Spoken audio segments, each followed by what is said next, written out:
গত বছরের ৫ আগস্ট শেখ হাসিনার পতনের দিন আশুলিয়ায় ঘটে নারকীয় ঘটনা। ৬ জনকে গুলি করে হত্যার পর মরদেহ তোলা হয় ভ্যানগাড়িতে।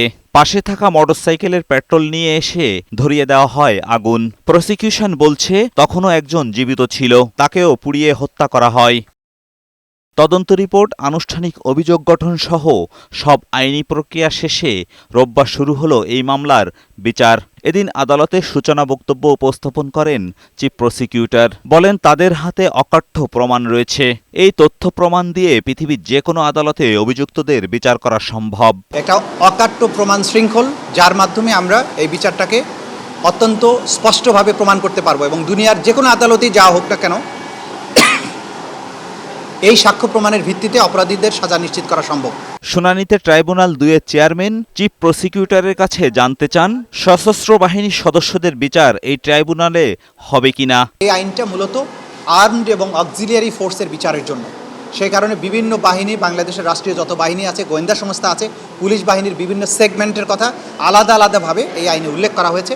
এদের মাধ্যমে সংগঠিত অপরাধ, যেটা ক্রাইমস অ্যাগেন্স্ট হিউম্যানিটি হবে, এই ডিসিপ্লিন ফোর্সের বা আর্মড ফোর্সেস লোকদের বিচার কেবলমাত্র আন্তর্জাতিক অপরাধ ট্রাইব্যুনালেই হতে পারবে, অন্য কোথাও নয়। সেটা কোনো আভ্যন্তরীণ সামরিক আদালতে নয়। বাংলাদেশে প্রচলিত যে সমস্ত ফৌজদারি আদালত আছে সেখানেও এটা করা সম্ভব নয়। এই আইনটা খুবই সুস্পষ্ট।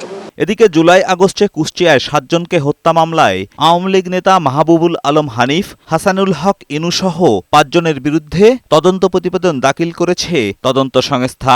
হাসানুল হক ইনু এবং মাহবুবুল আলম হানিফ সহ ৫ জনের বিরুদ্ধে কুষ্টিয়ায় মানবতা বিরোধী অপরাধের দায়ে তাদের বিরুদ্ধে তদন্ত রিপোর্ট দাখিল হয়েছে। মেহেরপুরে ২০১৪ সালে এক শিক্ষার্থীকে হত্যার ঘটনায় সাবেক জনপ্রশাসন মন্ত্রী ফরাদ হোসেনের বিরুদ্ধে ১৬ নভেম্বর তদন্ত প্রতিবেদন দাখিলের আদেশ দিয়েছে ট্রাইব্যুনাল ১।